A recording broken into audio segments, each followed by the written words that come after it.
Hi, and welcome back to the Grindhouse Girls podcast. I'm one of your hosts, Katie.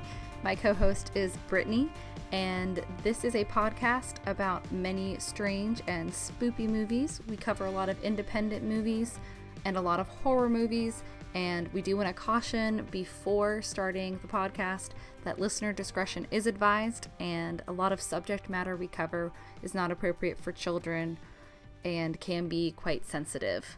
So if that sounds like something that's up your alley, keep on listening. If not, thanks for stopping by.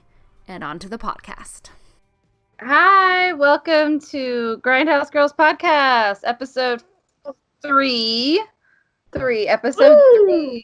Yay, I'm Katie. And I'm Brittany. Nice to meet you guys. How are you doing, Brittany? Doing okay?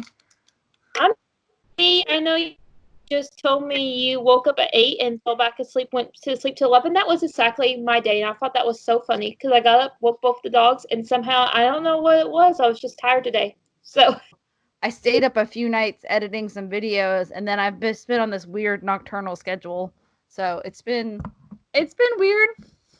So I don't know what to do. It's like I can't wait till work reopens, but also I'm a little bit dreading. I'm like, am I even going to be able to wake up at 8:30 anymore, or wake up before 8:30 anymore?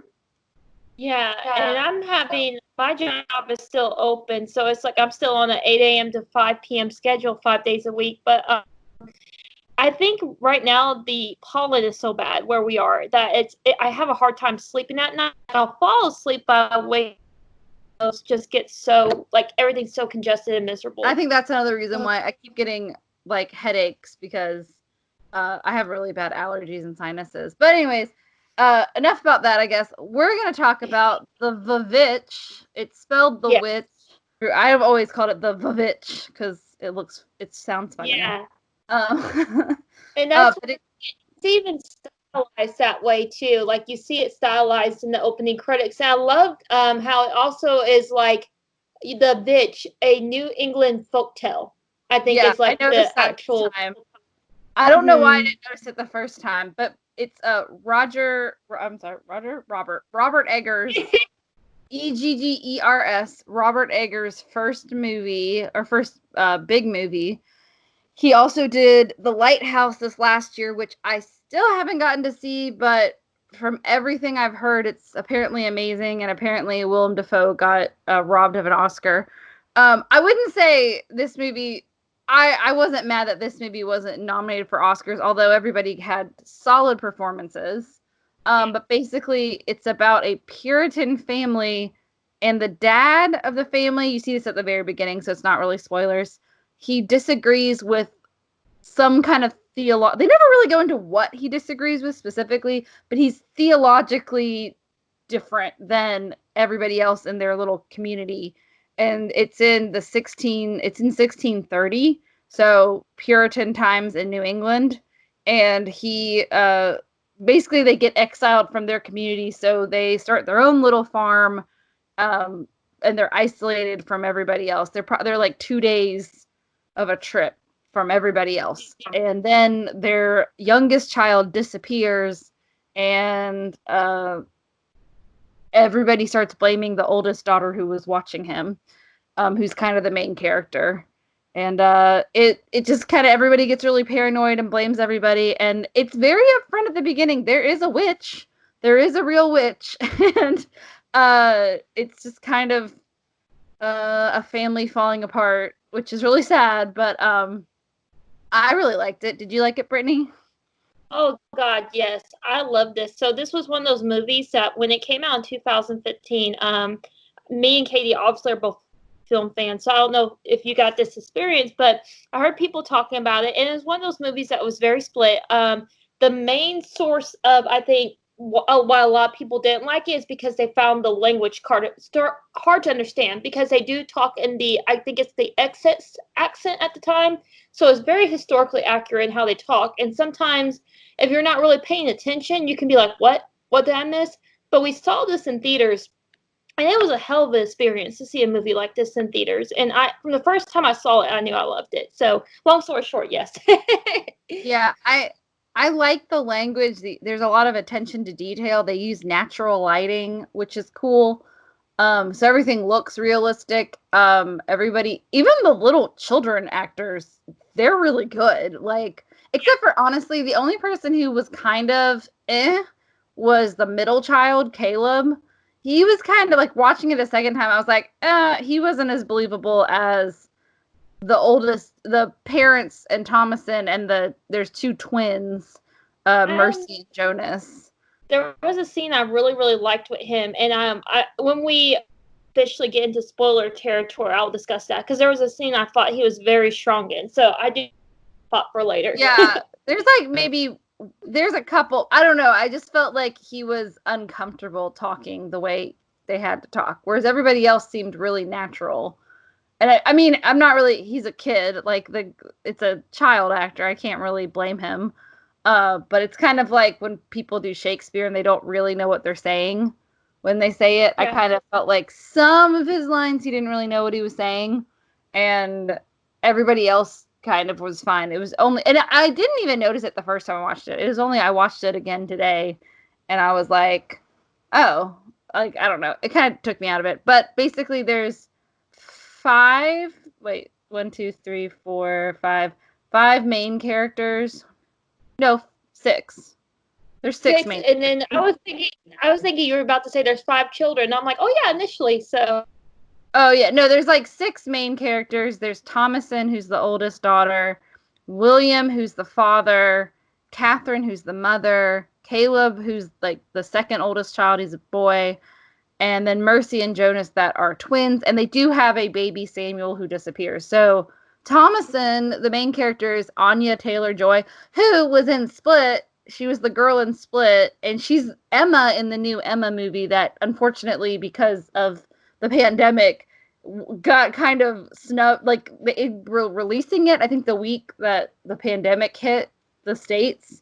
So I think you can watch it, like, on demand now, which they've been doing that with a lot of movies that had theatrical releases. They've been, like, releasing them on Amazon Prime through Amazon Prime. I think you still have to pay for them, but still. Oh, look, that's cool. I haven't watched it yet. And then Thoroughbreds, which I haven't watched yet, but I really wanted to watch.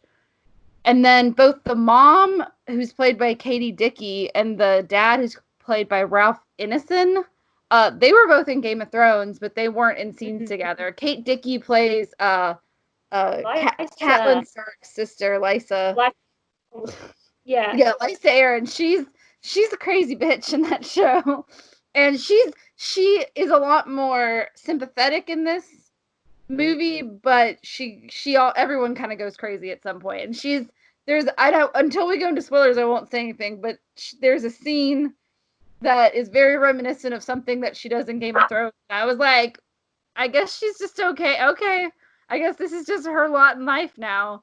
And then Ralph Ineson, he was in Game of Thrones, and he was in Harry Potter and the Deathly Hallows, and Chernobyl. But I saw him in this great TV show. It's an Amazon Prime original series called Absentia, and it stars the main lady from Castle, and she's really good. It's about like an FBI agent she disappears and is declared dead by absentia because she's been missing when she's looking for a serial killer, and then she comes back and her family's like moved on, and it's like real awkward, but then she's trying to catch the serial killer she was trying to catch before. It's a very good show.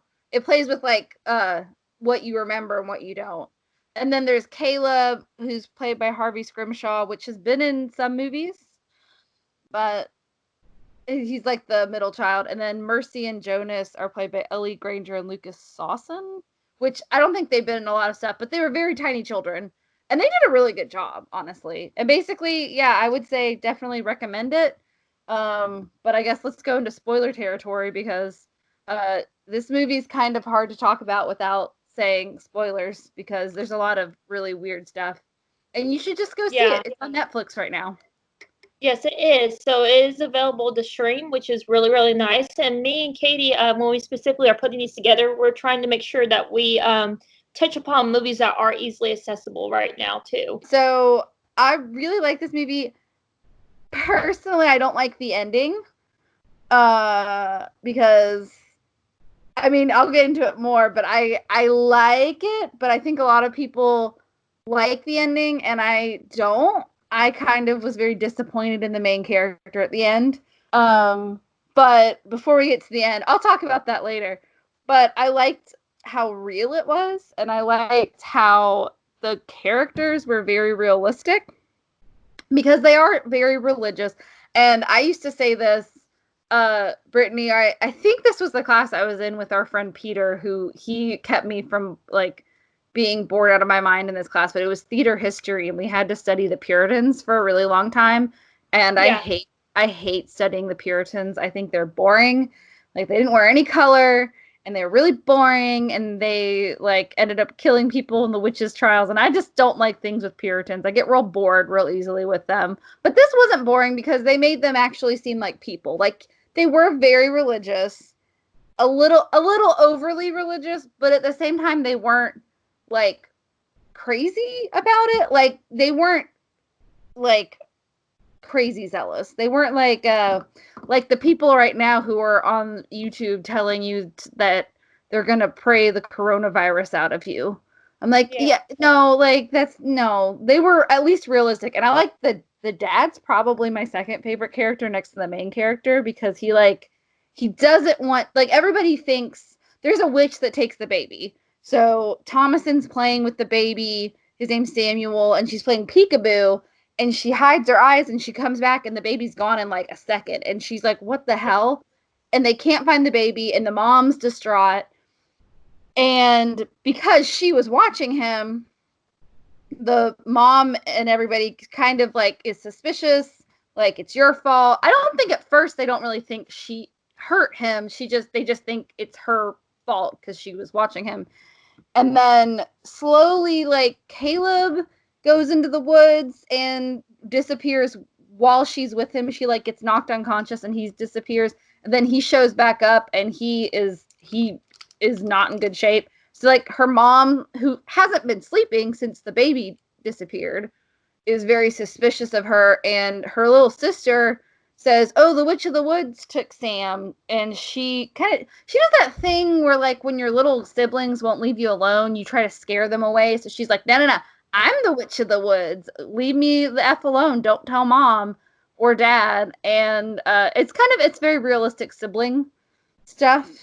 And so the brother and sister are like, oh, you are a witch. And then the mom kind of believes it more than the dad, but the dad doesn't really want to believe it. But there's a lot of evidence against her. So if he tells the community to, what happened, they're going to come after her. So I don't know. He seemed like he didn't really want anything to happen to his family, and he was the one that had faith in her. So I liked him the best after the lead girl. Thomason, the main actress, does a really good job. I think he feels kind of guilty too, because there's a whole storyline too where he took his wife's silver cup that was an heirloom from her father. Obviously, his family came from England too, so it's like the possessions they have, especially probably heirlooms, are very precious to him. And he took the cup without his wife's knowing. He sold it for hunting supplies. And very early on in the movie, she blames Thomason for misplacing the cup. And so just kind of let her takes to fall at first. It isn't until later in the movie that it was me. It was me. And so there's even like that where it's like, I'll be honest, I don't really feel like there's anyone in this movie that's very good. Like, I can see where you're coming from with William, where there is kind of like that sense that he does want to protect his family, but at the same time, he also towards that end, he mentions the whole reason they're in this situation is because of his pride. So, yeah, but he admits it. I think that's why I like them better the second time, because I was rewatching it and I was like, this is very real. I think they're trying their best to be good people. And again, I don't really like Puritans, but they are trying to be good people. And I like the fact that he sticks up for her. And I was, the first few times, he lies to his wife about the silver cup. And then also, she's been crying all night about the baby. He takes Caleb, the oldest son, the second oldest child, to the woods to try to hunt. And he tells Caleb about the silver cup. And they come back empty-handed, and the mom gets really upset because after the baby disappears, she doesn't want anybody going into the woods, and so she's really mad that Caleb went into the woods. And then he tries to protect his parents' relationship by lying to his mom and being like, well, we went in to go find something for you. I thought I saw an apple tree, and I went to go find some apples for you. And then the mom's like, oh, okay, sweetie. So, like, they do all lie about that, but then when Caleb goes missing, they all start confessing and going like, I'm so sorry, I lied. So, I mean, they do, like, Yeah. confess it to each other, even if they are liars. I mean, and I think that's very realistic. They actually own up to it. So I think if they had kept lying throughout the whole movie, I would not be forgiving of them. But because they actually confess, I was like, and the mom goes a little bit overboard with the suspicion of the daughter. But the dad tries, I mean, he really does try to believe her, but I mean, it's kind of like one of those things, if you've ever seen like parents of serial killers, or it's hard to believe that your kid's actually done something bad. So I mean, but when the evidence is presented to you, it's kind of hard. And it is like the witches and well, okay, and who, I don't know if Black Phillip is their goat. And I don't know if he's supposed to actually be Satan or if he's just supposed to be a devil. Because they say you can take everything, but anyways, he's a goat, but he's also Satan, which was really weird. But it's like they're framing her for everything. That's why I don't like the witches, and I don't like Black Phillip. They're awful because they frame her for everything. They're terrible. And that's why I hate the ending, because she gives into it. And I was like, I am so disappointed in you because no. Wait, let me finish. Because, okay, so this whole movie, her little brother goes missing. Her other brother gets lost in the woods, and a witch seduces him because he's like 13, so he's like a horny little 13-year-old boy, and there's this like witch with tits, and he's like, ooh, I don't know, and she lures him, and then she cuts him open, and then he comes back, and like he dies from his wounds eventually. And then her two little siblings are calling her a witch. So like her family's like telling her she's a witch, and she's like, I'm not a witch, I'm not a witch, I'm not a witch. And meanwhile, the goat ends up killing all of her family and forcing her to kill her mom. And then she's just like, okay, I guess I'm gonna be a witch now. And I was like, why? You don't have to be a witch now. You don't have to do what that man tells you to do. Like, she's like, I'm just gonna go and be a witch now. Even though they killed babies and they killed like children. I don't even know what happens to the twins because they just disappear and turn into straw, which is weird. Okay, we're gonna. So I just was disappointed in the ending. About the twins I was disappointed in her because I was rooting for her. But I do like that it's a different ending. It's not that I don't. At least he made a choice. At least Robert Eggers made a choice in what the ending was going to be. So I do like that part of it. I'm disappointed in the character. What I'm going to touch upon first is the twins, because I'm so glad you brought that up, because as we know, and we are officially in spoiler territory. Yeah. I think we said that. Baby Sam getting, no, but it's referring to what happens to the twins. So you see where she uses the baby's fat to make her ointment for her broomstick. And you see all the witches flying at the end. So the twins were killed for their fat to use for the flying ointment for the broomsticks of all the witches you see Thomason with at the end of the movie. So we do know the fate of the twins, even if it's just not explicitly stated. I mean, we do know. Yeah. But also their clothes were filled with straw, which I didn't notice until the second time I watched it.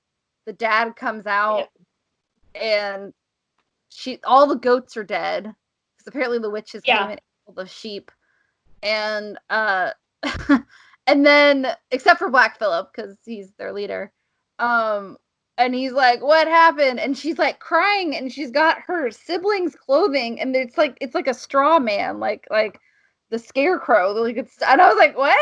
I don't understand. Or were they never there? Maybe they were taken a long time ago, and they were like little evil children, but I don't think so because of how they act. But I think the children were accidentally, it kind of reminded me, and I know The Exorcist makes you really uncomfortable, but in a way, it Okay. kind of it kind of reminded me of The Exorcist because, you know, if you're familiar with it, Reagan, the lead character who is possessed by a devil, she accidentally lets him Ouija board, and she's very innocent. Yeah. And I feel like this is what was happening with Mercy and Jonah, is that they were very This is why innocent. I'm not allowed to have a Ouija board, by the way, is the movie The Exorcist.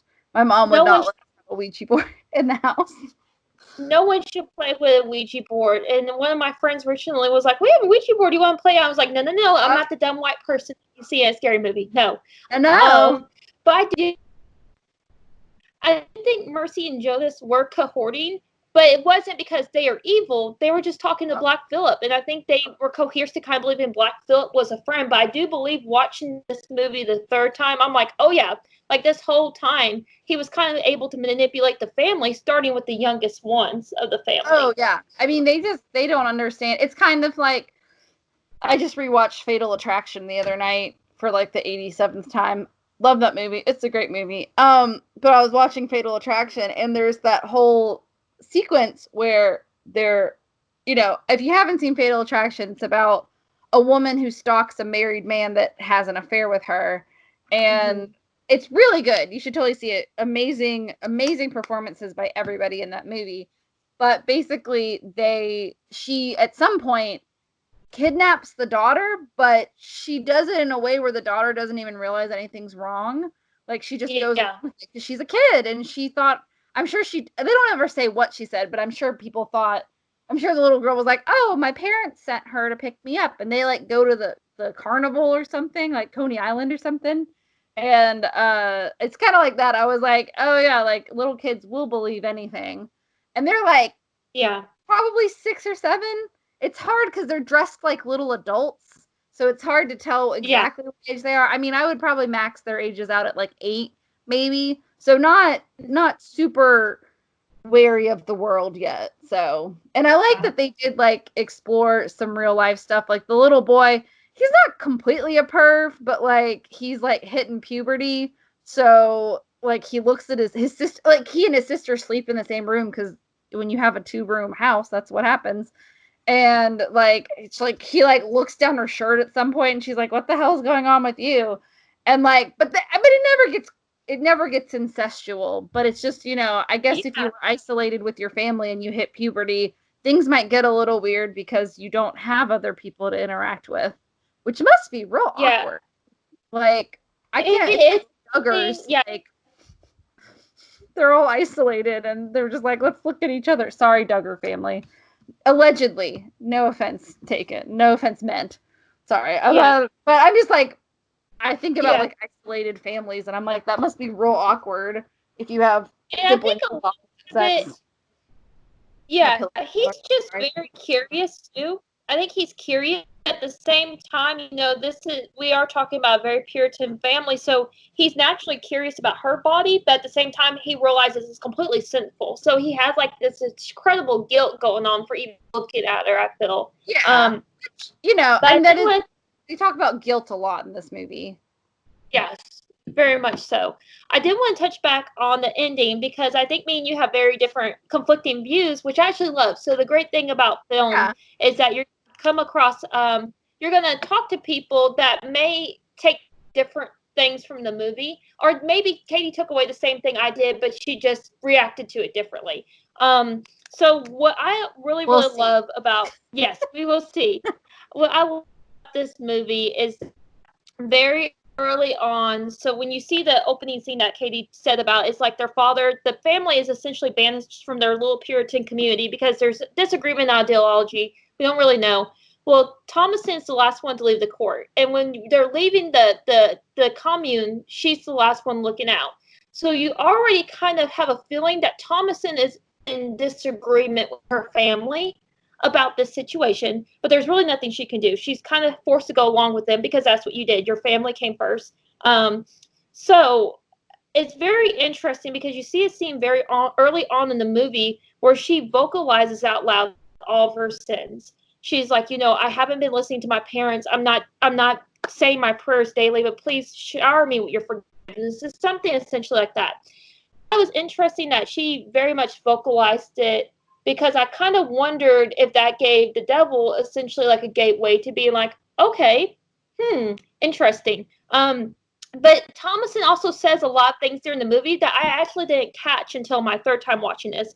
I also want to just out there, if you guys are turning on to this movie and you're struggling with language, turn on the subtitles, because I'm actually hard of hearing, and turning on the subtitles kind of made it a lot easier for me to understand, to hear things I wasn't normally hearing. But Thomason mentions these and thous. It's a lot of these and thous and Old English. It's kind of Shakespearean, but honestly it makes more sense than Shakespeare does, because Shakespeare talks backwards like Yoda. So but it is subtitles. I think I'm not even hard of hearing, and I totally watched it with subtitles the first time. I watch a lot of subtitles just because I don't want to miss anything.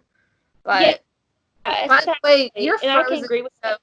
I don't know if we want to pause or not. Because right now, let me try to just do, let's see. Let me turn video off and then turn it back on and see if that fixes it. Maybe. No. Do you want to turn the video off and then turn it back on and see if it fixes it on your end? Yeah. It might. Okay, yeah, that fixes it. Okay, cool. Go ahead with your point. I wanted to tell you before you got too into it, so I was like, oh no. Oh, I appreciate that. But rewatching it again, it's like Thomason, there's a lot of little throwaway lines that I do feel like help with the conclusion. So she mentions apples, and she's like, oh, I haven't seen apples since we've been in England. And she mentions the glass windows in their house in England, and Caleb like does not remember. She's like, don't you remember, like, Flower, their dog, they're like, he's laying in the windows, and he's like, no, I don't remember. So there's this idea that's already kind of accumulating that Thomason feels sinful. She feels disconnected from her family, and she does long for pretty things. Like, she longs for apples and she longs for windows. And so by the end of this movie, there's a whole lot of shit that goes down. And what I feel like it came down to is that we are talking about puritanical times. So Thomason's whole family is dead. She had a choice. Either she could go with Satan and live deliciously, which she mentions delicious things during the movie, glass windows, apples, or she'd go back to the village and be killed, which is what would happen, because they would assume she was a witch. Her whole family was dead. They probably burned her. If they didn't burn her, they would hang her. Like, there just was not options for Thomason. So in that way, she was able to liberate herself. Yeah, like, she made a deal with the devil. Do I think that's right? No. But do I think that it was making a deal with the devil who was offering her a way out or being killed for something she didn't do? Her choices were very limited. So I do understand why the movie ended the way it did. Yeah, but I guess it just makes me hate the witches and Black Phillip even more, because I'm like, you just fucked her over. You completely fucked her over. And then also, like, I was watching it the second time, and this is more lighthearted, but I was like, that's going to be a really awkward conversation when she meets all the people that murdered her siblings, because she did really care about her siblings. Yeah. Like, even if she was, and I mean, she cared about her parents too. I'm like, I just don't know. I was like, I was okay with it until she started smiling and they all started flying. And then I was just like, honey, no, this is going to be, she's going to wake up in 15 years and be really upset with herself. She's not a bad person. And that's why, like, I find it ironic that, by the Church of Satan, which is a real thing, apparently really likes this movie. And I was like, why? It makes you look like terrible people. You killed babies. But, I mean, she does have a choice. Kind of. She does and she doesn't. It just kind of takes her choices away from her, which is upsetting from a movie, because I would prefer it if she actually had a choice. But she really doesn't have a choice. So it's kind of, I don't know. I can't hate her. I'm just disappointed in the ending, because I thought it was kind of shitty. But, again, he made a choice, and that's fine.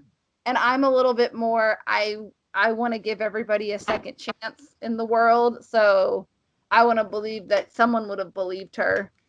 But probably they wouldn't. So, And typical Skype conversation, we got disconnected and we lost track of what we were talking about. And here's where we come back to the conversation on the name of the dog. I don't know what I was talking about. The dog's name, Flower. Oh, Fowler. Fowler. Yes, Fowler.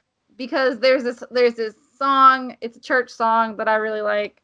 Be not afraid. And there's a line that says, "The snare of the Fowler will never capture you." And I don't know. It's one of those like throwaway lines that never really made any sense to me. But Fowler, the dog, gets snared by like the woods. And then Caleb gets caught in the snare of the witch. And I thought that was really cool. And I don't know for sure. Maybe he did it on purpose. Maybe it was just an accident. I'm pretty sure he did it on purpose because he's a pretty purposeful director. But I really liked that. I was like, oh, that was clever. And nothing clever about the horse, unfortunately. I don't know what happened to the horse. The horse just disappears. Yeah. I assume it went back to the village. Because it probably remembered where the village was. But it was weird because the horse never came back and the dog dies. Spoilers, sorry, the dog dies. It's really sad. I hate when dogs die. Yes. In movies. I remember watching, the first time I watched I Am Legend. Spoilers, oh, yeah. Legend. I asked one of my really nice friends, Richie, is the dog going to die? Because I don't want to watch this movie if the dog dies. And I don't even know if he'd seen it yet. He was like, no, Katie, the dog's not going to die. And I was like, okay, I'm good with us watching it. And then the dog died. And I just remember like pointing at Richie from across from me, like, you lied to me. It was like that meme of the girl and the cat. And he was just like, sorry. We were drinking, so it was fine. Yeah. But I don't like when dogs die in movies. It upsets me deeply. Since you brought up I Am Legend, so that's another one I saw in the theaters. I was probably like, I want to say like 14, 15 when that movie came out. But I saw a bunch of friends, and the dog is named Samantha. And our family dog that I grew up with that was hit by a car when I was 13 was named Samantha. So I was losing my damn mind during that. Yes. So it was super awful. Yeah. Oh no, that's really sad. I'm sorry. Oh, it's like it's funny being a dog lover because she's been gone for 17 years now, but I still cry over her. So oh, of course, I know. Sometimes I'm like, I miss my dog Daisy that our golden retriever I grew up with. I miss her. I'm like, I miss Daisy because like I don't know, your first pet is always more of your favorite thing. I don't know. Yeah. So.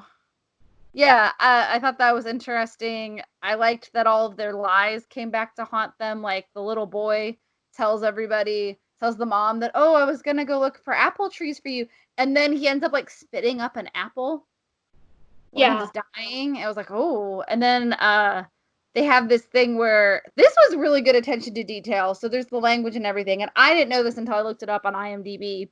And I kind of thought I had heard of it because, of course, if you've ever read The Crucible or seen any of the productions of The Crucible, it's about the witch trials in Puritan England. And specifically, The Crucible, I think, is the Salem witch trials. But this one was echoed a lot of that because the little twins, when Caleb's dying, the parents and Thomason start praying the Our Father, the Lord's Prayer. And apparently it was a test. If you're a witch, if you couldn't finish the Lord's Prayer, you were a witch. So the little kids say they forget their prayer. And I don't know, like some of it, the first time I watched it, I was like, they're being a bunch of little shits. Because they weren't, because we've all had like little siblings who were just like, I'm going to pretend that this is happening because I want attention. I was that child. It's fine. So I thought it was interesting. I couldn't tell, like, are the children just faking it because they want attention? Or is it really happening? Because honestly, like, yes, there's a witch that kills a baby in the beginning of this movie and really disgustingly pounds it's gross. Yeah. It's really nasty and really awful. But, like, I was like, but you could be a witch and there's not real magic. So it keeps it very believable and very grounded until the goat starts talking to everybody. And the goat but they don't make the goat's mouth move or anything, which I appreciated. Yeah. I will say that, and I just missed that last part. I'm so sorry. It like froze for just a minute. So Oh, you said the goat starts. The goat, it's very realistic until the goat starts talking to Thomason, but you know, it would look really silly. I'm glad they didn't make the mouth move because it looks really silly when the mouth moves. And I thought it was interesting that the only person that the goat, Black Phillip, actually kills themselves. Everybody else, somebody else kills for him, is the father because he's the most rational person in the family next to Thomason. He's like, and he actually is going to fight back, but then he decides to sacrifice himself for his family, or at least he thinks he's sacrificing himself for his daughter and his wife, who are still there. And then the wife goes crazy, and Thomason ends up having to kill her just to protect herself. So that was really sad. I felt really bad because I didn't really hate the mom. The first time I watched it, I hated her. The second time, I was like, one, she hasn't gotten any sleep. They say, like, very clearly she hasn't gotten any sleep since her baby disappeared.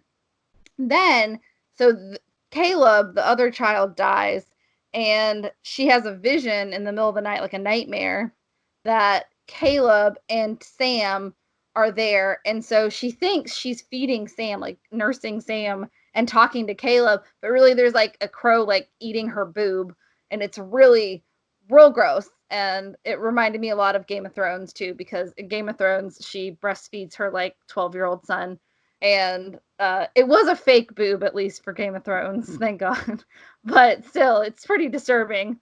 Both scenes are equally disturbing. If you've ever seen Game of Thrones, that was one of the more unsettling scenes. I was like, oh, that's gross. I'm sorry. Like, nursing your baby is one thing. Nursing your 12-year-old son is like, nope. Yeah. It's a whole lot of nope for me, dog. Sorry.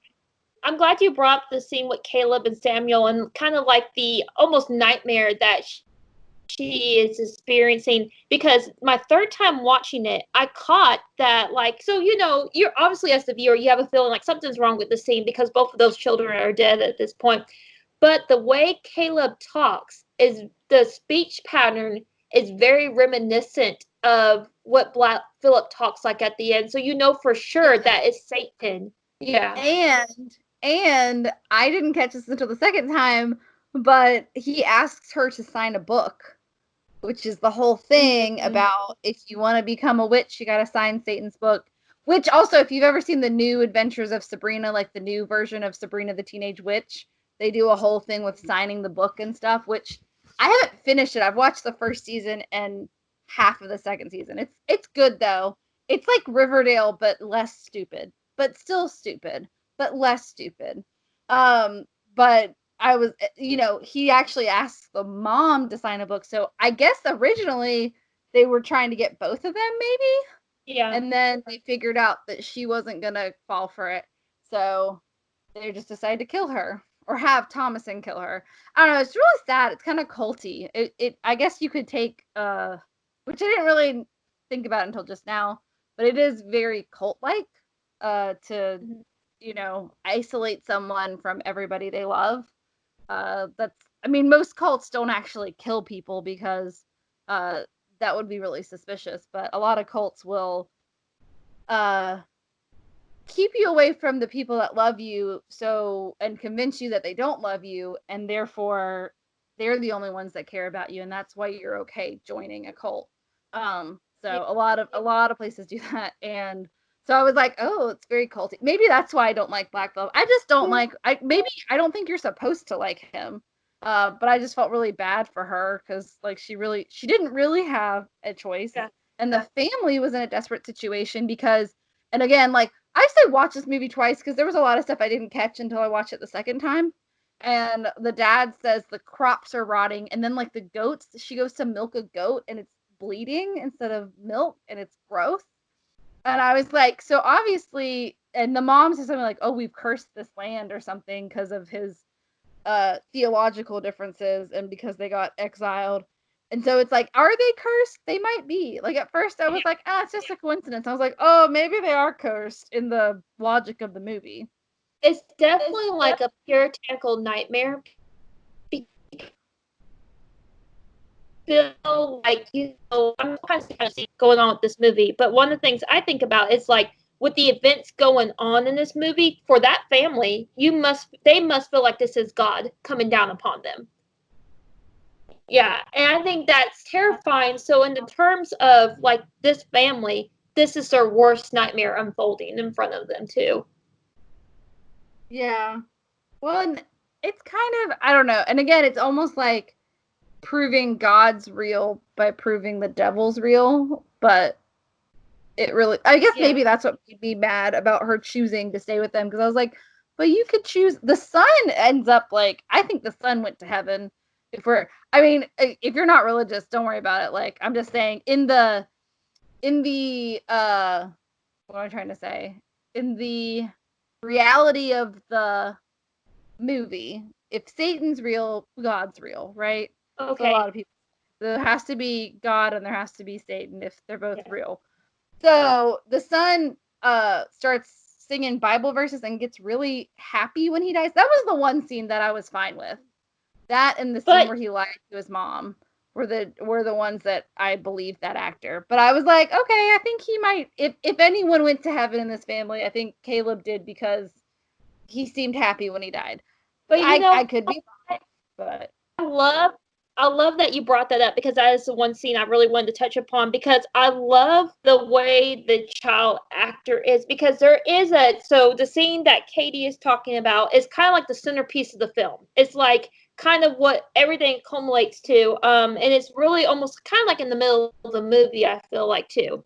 And so Caleb like has this religious fever where he, is first screaming like she's clawing at me, my innards, and blah blah blah, and then he gets to this almost orgasmic description what he is, his body is, and the way he's talking, because he's talking about kissing God. I think there's something like, my mouth is filled with your kisses, something like that.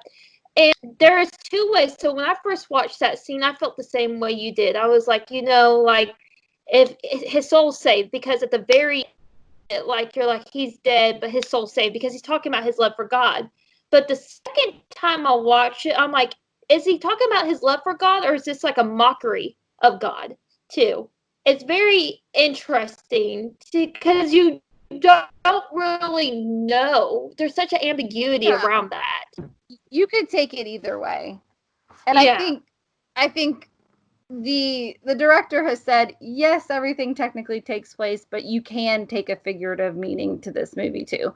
So I don't think the director would be upset if people were like, yeah, that happened, or yeah, this happened. So, and he wrote and directed the movie too. So another written and directed by movie. I don't know. Maybe they're proving me wrong with being competent, but none of them are in their own movies. So I think that's a big part of it. But yeah, you can, maybe I just need a little bit of hope there. But you can take it however you want to take it. You can take it as, I mean, honestly, you could probably take it figuratively, like that nobody really flies. It's all just a vision. Everyone's tripping on acid, because I don't know how into the Salem witch trials everybody is, but I got a little into it at some point about researching it, and then I had a biology teacher who brought up the fact, we were talking about psychedelic mushrooms and how you shouldn't just eat random mushrooms. And he was like, we were talking about rusts, which is a kind of fungi. And apparently they figured out that the bread supply in Salem, Massachusetts, around the time of the Salem witch trials, was full of rusts, which can be used to make psychedelics. So, oh yeah, you're back. So, I always heard about how the fact that probably all the Puritans during the Salem witch trials were tripping balls, and that's probably why they thought they saw people flying and shit. So, I mean, you could take it as that, or you could take it as really happening. I think they're okay with either way. But technically it's supposed to be, you're supposed to take it all as fact. But I think, movies are there to be interpretive. It's entertainment. You can interpret it as much as you want. But yeah, I thought that was really good. I did like, that you can like either one. And yeah, I think this was a really good first movie. Everybody, it was very believable. It is, I mean, it's really depressing. It doesn't have a happy ending, but I'd rather have an unhappy ending than no ending at all, because there's nothing I can't stand more than like just not having an ambiguous ending. Bothers me so much. Like, I need some kind of, like, you don't tell a story if you don't have an ending. You need a start, you need an ending, and you need a middle. And I used to get really pissy in playwriting class. Like, we used to do, like, there was like a playwriting class, or play analysis, I think was the actual class that I was in.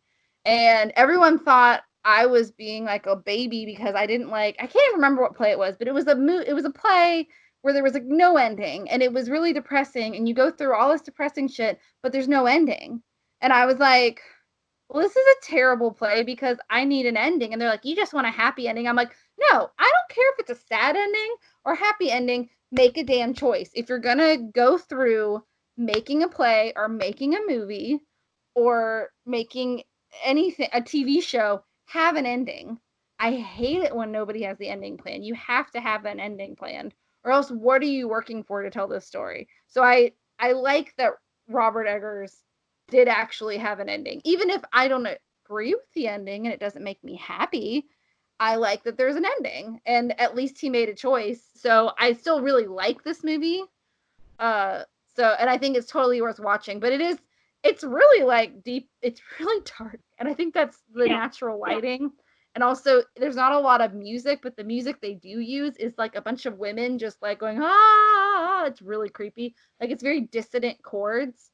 And it's very creepy. It's very very like Stanley Kubrick-y, where like it's just like people screaming, and like kind of like the howling at the Overlook Hotel. I got those vibes from it because I was like, ooh, like, it's really gross. But it's a good movie, and I like that it's old-fashioned, but they actually paid attention. Like, I don't know if you've seen the Lizzie Borden movie with Christina Ricci as Lizzie Borden. I've heard about it, but haven't seen it. I can't remember if it was Oxygen or Lifetime, but it came on Netflix or something. And me and my friend Elizabeth, hi Elizabeth, if you're listening, me and my friend Elizabeth, who was my horror movie buddy in college. We used to watch a bunch of horror movies together. But we watched it at some point, and we were just like, this is like, they had like country rap music, like that genre of music where it's like country music, but then they're rapping, and it's not good. And then they had like nobody talked, like it was that time period, and it was just like people playing dress up. It was kind of like Westworld, like the actual like park. It was like nobody talks like that. No one talked like that back then. But I like how it kind of brings you into that time period, a lot like the Nightingale that we already discussed, where like you actually feel like you're in that situation, and about as realistically as possible. And the people seem like real people. They all have their faults, and they all seem like actual human beings. Yes. Except for, the possessed goat. He's a goat. I will say the first time I saw The Witch in theaters, and Black Phillip talked, I was like, I think everyone collectively was like, because you weren't expecting it. No, I didn't expect it the first time. I was like, that's where me and my boyfriend and I were watching it, and we like turned on the movie. We're like, no, that's no. But the second time I watched it, because you know what's coming, you're like, oh, I guess he possessed the goat to keep an eye on her. So yeah, I don't know. It makes me even more afraid of isolation too. So whenever I'm like in an isolated situation, I'm like, yep, locking all the doors and no goats, please. Thank you. Exactly. I think we touched upon this when we were talking about Nightingale too, and we were discussing how The Witch would be our next one. David Eggers did graduate, I think, with like his degree in theater, and I think that's like, I'm very appreciative of that because I really think that's why he has such great attention to detail. Because I feel like studying theater and putting their did it look like during this time, or what was historically accurate. And I think this really helped him make this movie. So I'm just like, it's really nice to see people with theater backgrounds making movies too. I think it's awesome. Yeah, I mean, definitely, and it can be good and bad. There's another director. Well, what is his name? I can't remember the director's name, but if you've ever seen the movie The Reanimator. Yeah. Oh, like the one that's based on H.P. Lovecraft? Yeah, he's also a I'm looking up it because I didn't look this up before, but he's also a theater person. He used to do a lot of Stuart Gordon. He did a lot of theater way back when, and you can really I love The Reanimator. It's great. It's very funny, but it's also horrific. Yeah. I definitely thought it was a much different vibe because I don't know about anybody else, but 100 Bravo's 100 Scariest Movie Moments. That TV show got me to watch a lot of horror movies because it came on every single Halloween, and Reanimator's on that list, and it's this really gross scene, but it's actually a really funny movie. Like, it's really enjoyable. There's a lot of gore, but it's pretty fakey gore. Like, it's very silly gore. It's kind of like Evil Dead 2, where it's funny. It's not really scary. So, like, I don't know. I highly recommend Reanimator. We can do Reanimator. I love it. I haven't seen the second one though. I'm afraid to. But so that director was based in theater, so you can tell because a lot of the performances are a little kind of loud and a little exaggerated, but it works for that kind of a movie.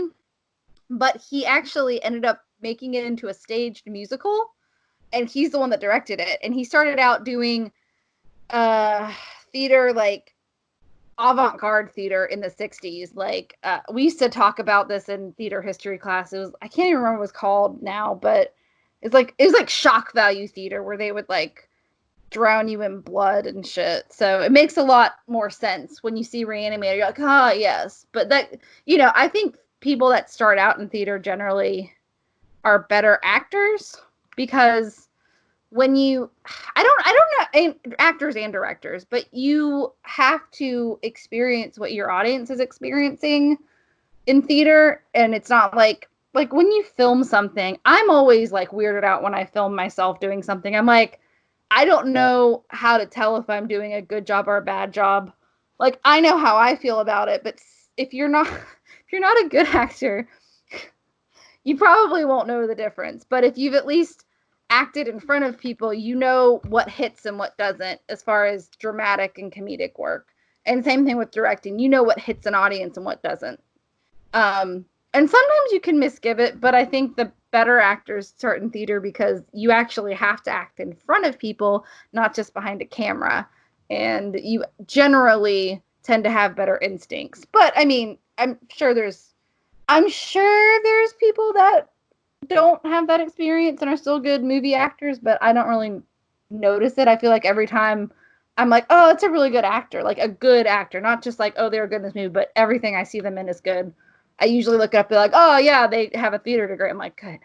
Yeah. Awesome. Because that's why theater's not dead yet, too, is because there's something really cool about a live experience, and there's some things that just don't translate well into movies. Like Cats, the musical. I don't like Cats, the musical. I really am. I'm planning on doing just a YouTube video of me just talking about it because I hate it so much.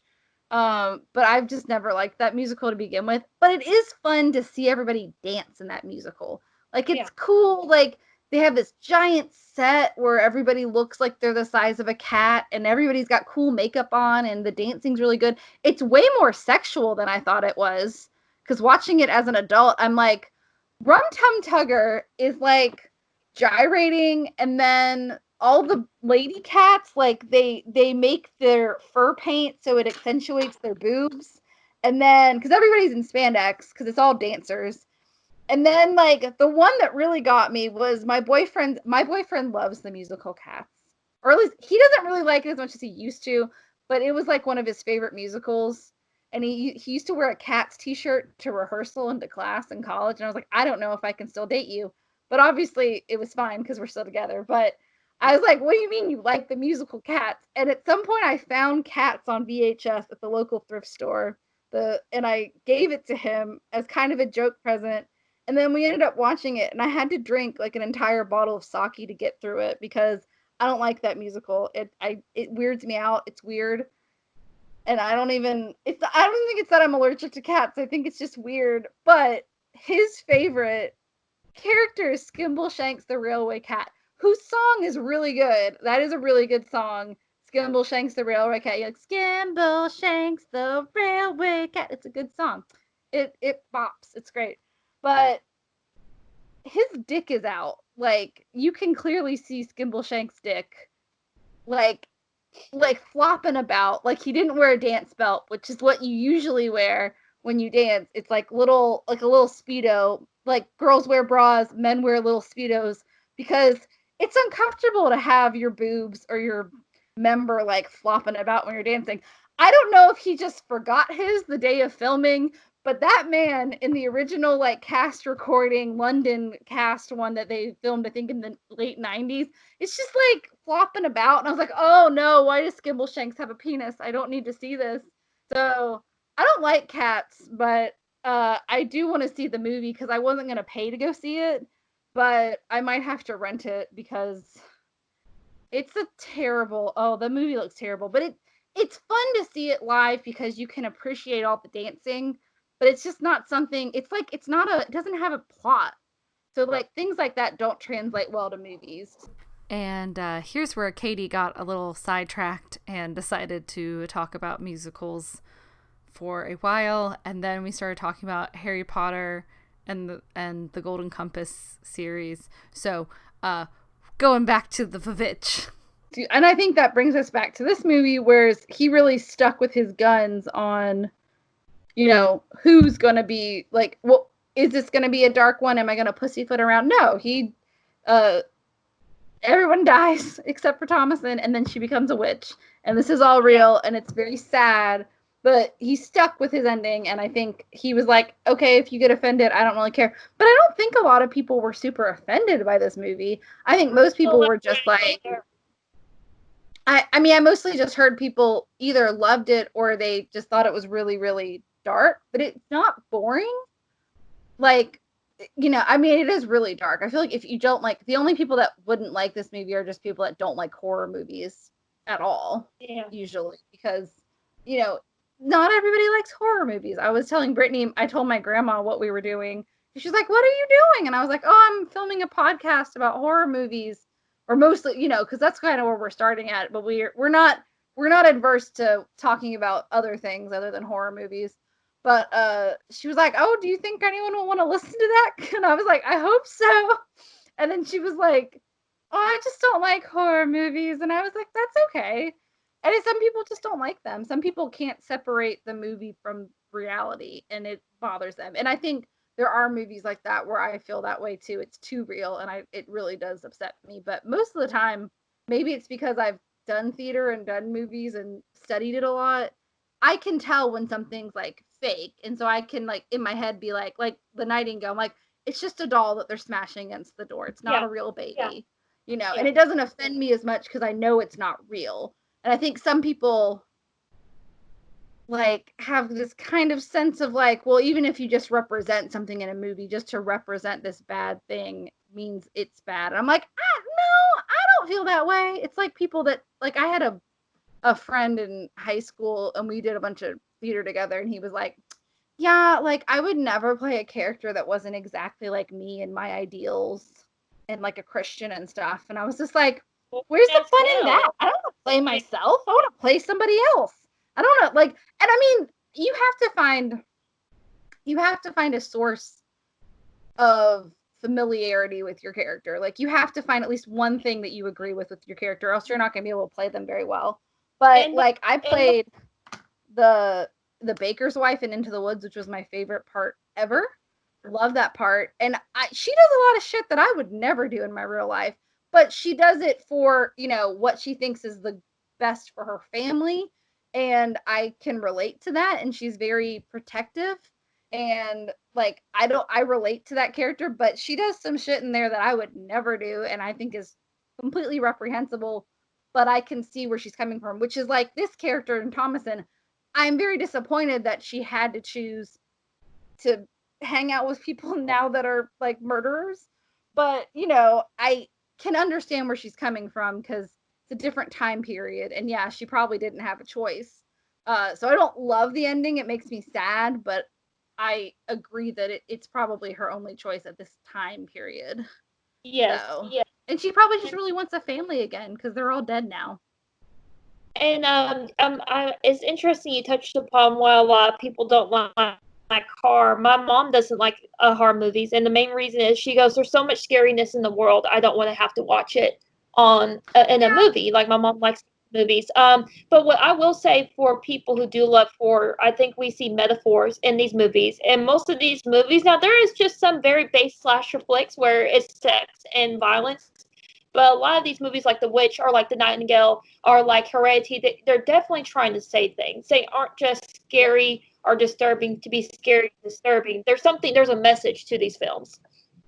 Yeah, and I think, excuse me, sorry, not yawning because I'm tired, yawning for I don't know why, but I think I don't really like movies that don't have anything to say. Like, I will laugh at them. Like, I will watch Friday the 13th or Halloween, and I will laugh hysterically at, not so much Halloween, but Friday the 13th is kind of goofy. I'll laugh at how goofy they are, but I'm like, they don't have any substance. It's only the ones with substance that I really like to watch, and that's the only ones that I really want to watch more than one time. And I think that's kind of where we're trying to get, because a lot of horror movies get ignored by mainstream media, and they're like, oh yeah, like we don't really want to talk about Hereditary, even though it's a masterful movie. It's so good. And the acting's amazing. They should have gotten a bunch of acting awards, but it's a scary movie. It's spoopy, so we don't want to, no spoopy movies, which baffles me because The Exorcist won Academy Awards, and a bunch of horror movies have won Academy Awards. I don't understand. Yeah, Silence of the Lambs won Best Picture, I'm pretty sure, and it bothers me. Yeah, I think Silence of the Lamb was the big five. I think it was director, picture, screenplay, actor, actress, and supporting actor. So I mean that it killed it. But I don't think we've seen another scary movie kill it like that at the Academy Awards since then. But anyways, when you've worked, I haven't worked in. I don't want to be like I've worked in the industry. That's not what I'm saying. But when you've worked with if you've worked in semi-professional theater or even community theater, and especially educational theater, you see the kinds of people that are involved in the arts. And some people are really cool and just want to entertain and put on a good show. And some people are just full of shit. And there's a lot of people like that in the industry. And I guess I'm a little jaded about it. And so I see like when other people are like, oh, this movie was so cute and I really liked it. I'm like, yeah, they're not doing that for the artistic sense. They're doing that because they know people will go see it. Like all the Disney remakes, they're not doing it because they're bringing a new side to the story. Because if they were, I'd be totally in for it. But they're just doing it because they know people will go watch it because of nostalgia. And that's how I felt about Eminem performing at the Oscars. I was like, this is just nostalgia bait. I don't like this. But at the same time, Parasite won all these awards, and Parasite is just a damn good movie. So I was really excited for that. Yes. But the only thing that frustrates me with that is that I was watching this list, and it was actually like the 10 movies that came out in the 2000s that are being remade. And there's movies that I'm like, there is nothing wrong with this movie. Why is it being remade? Just for example, Your Name, which is an incredible anime film. Just incredible. Yeah. My husband doesn't even like anime. He loved this movie. But they're remaking that. Why? The story is very traditional Japanese. I think part of the charm of the story is that it's set in Japan and deals with a lot of Japanese like folklore, or not necessarily folklore, but just like mythology behind things. But I think they're remaking it for an American audience. Why? It's like Tokyo Ghoul, not Tokyo Ghoul, Ghost in the Shell. I've watched a couple episodes of Ghost, the original. I don't understand why Scarlett Johansson played her. And I don't know if they were trying to whitewash it so much as they just needed a big name, but I was like, why set in like America when it's a Japanese show? Like I just don't get it. I don't get it.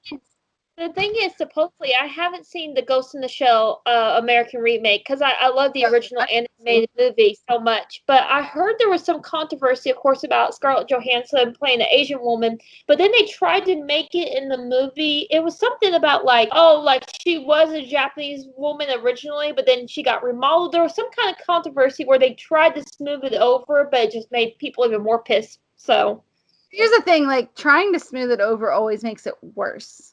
yes. Like, just own it. Just like, be like Robert Eggers. Own your ending, and nobody will have anything to say about it. So, yeah, I don't understand remaking things that are that young. I don't think you really have to make American versions of Japanese or Korean movies anymore. It's like the Old Boy, the American Old Boy, is awful compared to the original one. And I think Old Boy is a really great action movie. It's, I don't think it's amazing. Like, it's not like Oscar worthy, but it's got some really powerful moments in it. The Korean version, the original version, is really good. And then they remade it, and they remade it like all silly and just really like they didn't respect it, and they didn't bring anything new to the table. I think you could remake a movie and bring something new to the table, but it really, I'm trying to think of something. They did change like a minor detail in the American remake of Old Boy, but I feel like it was more for shock value, and I don't appreciate things. Yeah, I don't appreciate the shock value thing. Like, it's like, so. I mean, the original. Wait, I was there. Like, okay, I might blip this out, but like the part where it's not that part. Yeah. Yeah. It's really bad. Y'all don't see the remake of Old Boy. See the original Korean version. I think it's on Shudder still. So I would I'm trying to think of a remake though that was better than the original. There's not a whole. You know what? It may be controversial to say, but a remake that I like as much as the original, I love The Ring. I love Ringu and I love The Ring. They were both, I feel like for American remake, it was actually very solid. I was trying to find a list of movie remakes, and it just keeps telling me that the Final Fantasy VII remake's coming out tomorrow. And I'm like, cool. Okay, wait. Okay, there's one. The Thing from the 80s. That movie. John Carpenter's remake. John Carpenter. Yeah, John Carpenter's The Thing is a remake. Oh yeah, because the one was based on like a 1930s novel, right? It was a movie. There's in Halloween, the movie. While they're carving pumpkins, the original Halloween, they're watching The Thing. Oh, wow. Like the original movie. It was like a 30s or 40s movie. Or 50s. It was in the 50s. I'm sorry. It was a 50s like sci-fi movie. The Thing is a remake that's better, I think, than the original. Because it brings a lot more heart and plot. So, I mean, you can make a remake, but I just feel like if you don't have a new interpretation of it, why make it?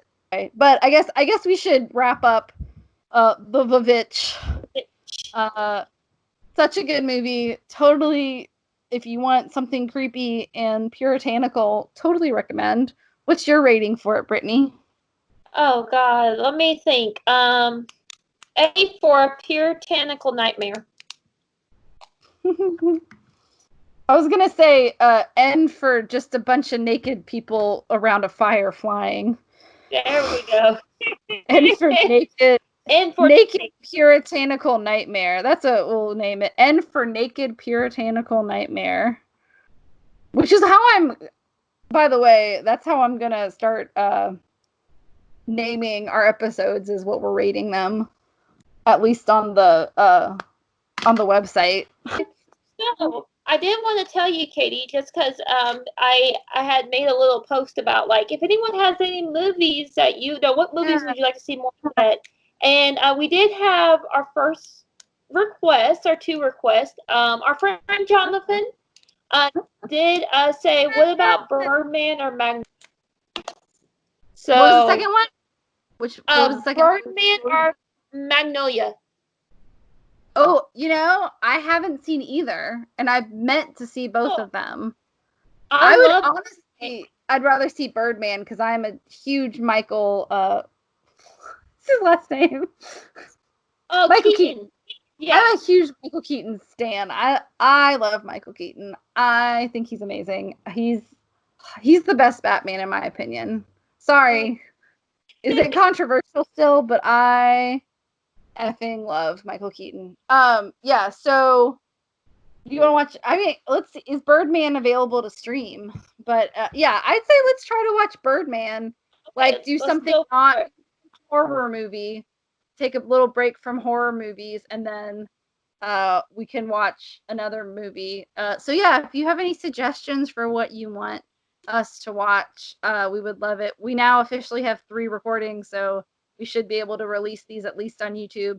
Also, like, I would love to see, like, hey, what kind of podcast channels do you listen to? Like, what should we put our podcast out on? Because I know the ones I use, but I don't know what everybody uses. I think, we got Spotify and Apple Podcasts, which I don't use Apple Podcasts because I'm not an Apple person. But if you see us, give us a like, subscribe, let us know what you want to watch. Let us know if you watched The Witch, what you thought of it. Did you hate it? Did you love it? Is there anything that we missed from it that you wish we had touched base upon? Let us know. Yes. And I think if we get enough responses, we'll start answering questions too, in our podcast.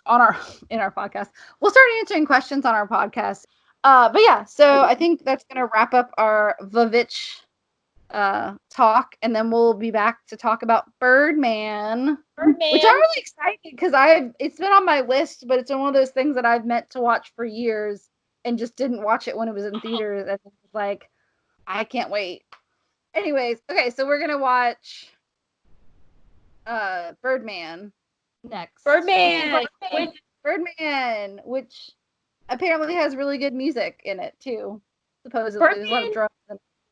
Birdman is also one of those movies that it's a. We'll discuss more of the plot, but there's actually a theater production going on during the course of the movie. So it's really cool because there's like a play within the movie going on. There's a lot of staggering elements. It's definitely a movie you can dive into, which I think is a great recommendation. So thank you, Jonathan, for that one. Thanks, I'm really excited to talk about it. Maybe we'll have Jonathan on the show at some point. I think he would love that. So he did. It's something he's passionate about, but he is an optometrist now. So he ended up, the first play I was in that was an original play, which is my favorite. Shout out to Lydia, because she wrote like my favorite play that I ever was, not favorite ever, but my favorite like original show I was in, called Delusions of Grandeur, where I played a woman who thought she was the real Betty Davis because her name was Betty Davis and she had a head injury. But Jonathan played my husband, and that was the first time I met him. And then he just became one of like one of my closest friends. And then he graduated, and I haven't seen him in forever. But he's just one of the sweetest people ever, and he just loves theater. So he can totally come on because he has good insights too. So anyways, so we'll see you next week for Birdman. Leave your comments, leave your suggestions, leave what we left out. If you love it, leave a like and share it with somebody else who might like it too. And if you hate it, that's okay. It's all good. It's fine. Yeah. This is fine. And we'll be seeing you at the same bird time place on the same bird time channel. Bye guys. Take care. Bye guys. Love ya. The Grindhouse Girls podcast is a production by Katie Dale and Brittany Ray, and edited by Katie Dale. All music used is royalty free and will be in our annotations. If you have any questions, comments, suggestions, please contact us at grindhousegirlspod.com or visit our website at grindhousegirlspod.com. Thanks for listening. We'll see you soon.